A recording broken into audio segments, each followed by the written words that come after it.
Let me tell you about two guys I'll call Arjun and Rahul. Same engineering college, same graduation year, same starting salary, same city, same everything. Today Arjun is 32. He has a decent job. He works hard. He saves a little. He feels okay about money, not great, just okay. Rahul is also 32. Same job, same salary history. But Rahul has 94 lakh in net worth today across multiple income sources. He did not inherit it. He did not win anything. He did not build a startup. He just did 5 things differently. My name is Nick, and today I am going to show you exactly what those 5 things are. Not the motivational version, not the hustle bro version, the math version, because the math is the only part that actually works. These are not secrets. They are not complicated. They are just things that work, that most people never do because nobody ever sat them down and ran the numbers. Let's go. Number 1. Pay yourself first and make it automatic. Here is how Arjun saves money. He gets paid. He pays rent. He pays bills. He orders food. He spends on whatever comes up that week. And at the end of the month, he saves whatever is left over. Here is the problem with that system. There is never anything left over. Not because Arjun does not earn enough. Because expenses always expand to fill available income. Every single time. It is not a discipline problem. It is not a character flaw. It is just how human spending behavior works when there is no system forcing it to stop. Rahul did one thing differently. The day his salary hits his account, 20% moves automatically to a separate investment account. Before rent, before food, before anything. He does not save what is left. He spends what is left after saving. That one reversal is the entire strategy. Here is what that looks like in actual numbers. Arjun saves whatever remains at month end. Some months 8,000, some months 3,000, some months 0.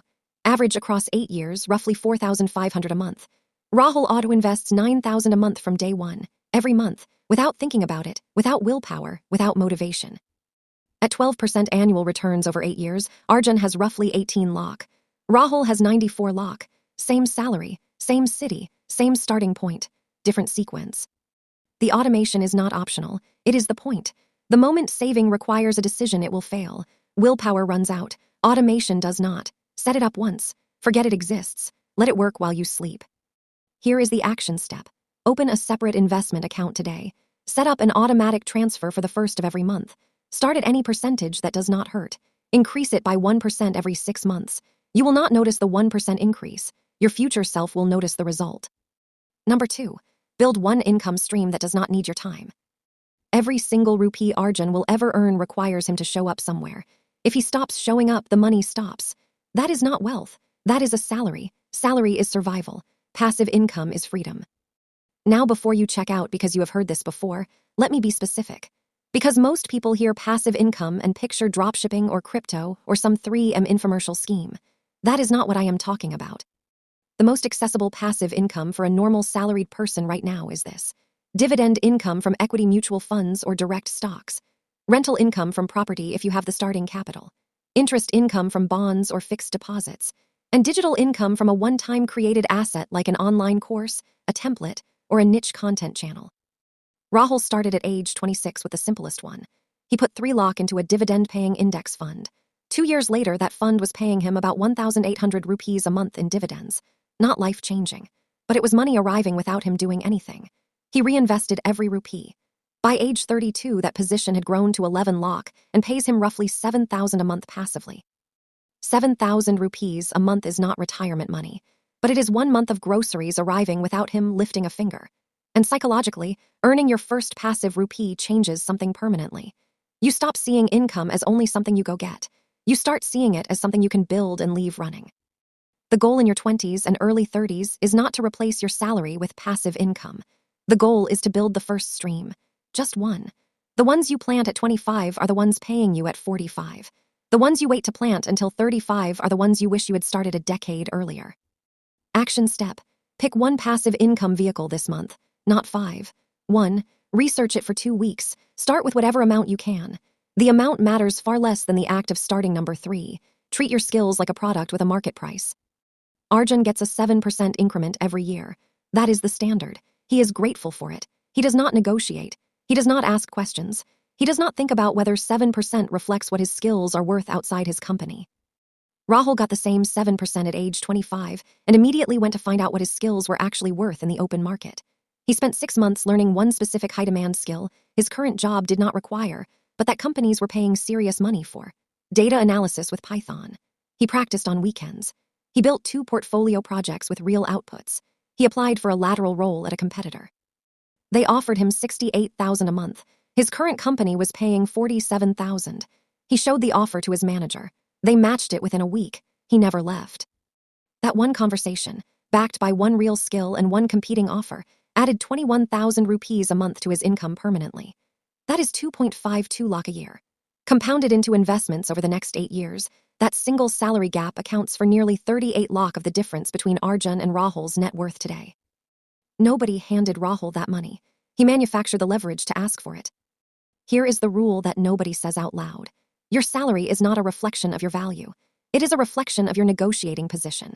And your negotiating position improves exactly one way: when you have a better alternative and the person across the table knows you have it. The market pays for skills. Documented, demonstrable, currently in demand skills. Not loyalty, not years of service, not how hard you work in a role nobody can see clearly. Skills that solve problems companies are willing to pay to solve. Action step. Look up what your current skill set pays at 3 competing companies right now. Not 5 years ago. Right now. Today. If that number is higher than your current salary, you have a negotiation waiting to happen. Number 4. Understand the one number that determines everything. Most people track their income. Very few people track their net worth. And almost nobody tracks the number that actually determines how fast wealth grows. That number is your savings rate. The percentage of your take-home pay that gets invested every single month. Here is why it matters more than how much you earn. A person earning 2 lakh a month with a 10% savings rate invests 20,000 a month. A person earning 80,000 a month with a 30% savings rate invests 24,000 a month. The person earning less than half the income is building wealth faster. Income is not the controlling variable. The gap between income and spending is the controlling variable. Let me run the actual math at different savings rates over 20 years at 12% annual return, starting from 0 on a 60,000 monthly income. 10% savings rate, that is 6,000 a month invested. After 20 years at 12% returns approximately 60 lakh. 20% savings rate, 12,000 a month. After 20 years approximately 1.2 crore. 30% savings rate, 18,000 a month. After 20 years approximately 1.8 crore. Same income, same market, same time period. The only variable is the savings rate. Every lifestyle upgrade permanently reduces your savings rate. The bigger flat, the newer phone, the car upgrade, the international holiday. Each one feels like a reward for working hard. Each one is mathematically a reduction in the speed at which you reach financial freedom. That is not a moral judgment. That is arithmetic. Rahul tracks his savings rate every month the way some people track their social media analytics. It is the one number in his financial life he will not let drop below 25%. Everything else in his budget is negotiable. That number is not. Action step. Calculate your actual savings rate right now. Divide what you invested last month by your take-home pay last month. Write down the number. If it is below 20%, you now know exactly what the problem is and exactly what to fix. Number 5. Stop paying the ignorance tax. The ignorance tax is the money you lose not because of bad luck or a bad market or a bad employer. It is the money you lose because you did not understand how something worked. It is the most expensive tax most people pay across their entire life, and it never appears on any statement anywhere. Arjun has 18 lakh sitting in a savings account earning 3.5% interest, while inflation runs at 5.5% annually. In real terms, his money is losing purchasing power every single year. He knows he should invest it. He does not know how or where. So it sits. The ignorance tax on that 18 lakh over 10 years compared to a simple index fund at 12% is approximately 42 lakh in lost compounding. 42 lakh, not lost to a bad investment, not lost to fraud, lost to not knowing what to do and therefore doing nothing. The ignorance tax shows up in the insurance policy that charges high premiums for low coverage because nobody explained the difference between term insurance and endowment plans.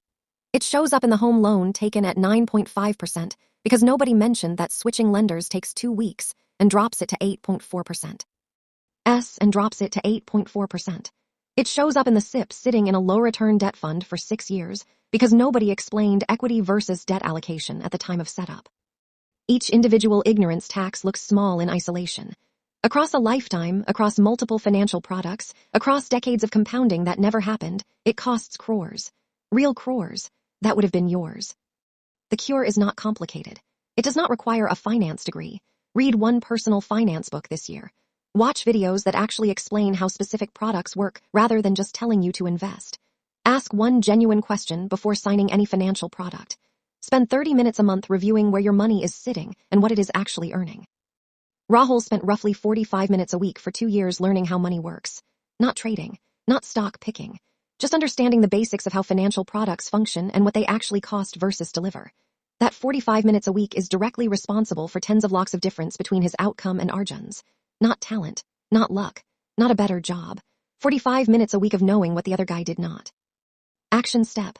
Name one financial product you currently use that you cannot fully explain to another person. Spend 20 minutes this week understanding exactly how it works, what it costs, and whether it is the right product for your situation. That is one ignorance tax you just permanently stopped paying. So there they are. 5 ways. Pay yourself first and automate it completely. Build one passive income stream starting now. Treat your skills as a market-priced product and negotiate accordingly. Track your savings rate as the single most important financial number in your life. And stop paying the ignorance tax on products and decisions you never properly understood. Arjun is not failing because he is lazy. He is not failing because he earns too little. He is not failing because the system is unfair, although sometimes it is. Arjun is exactly where the default path leads when nobody shows you a different one. No one told him the sequence was backwards.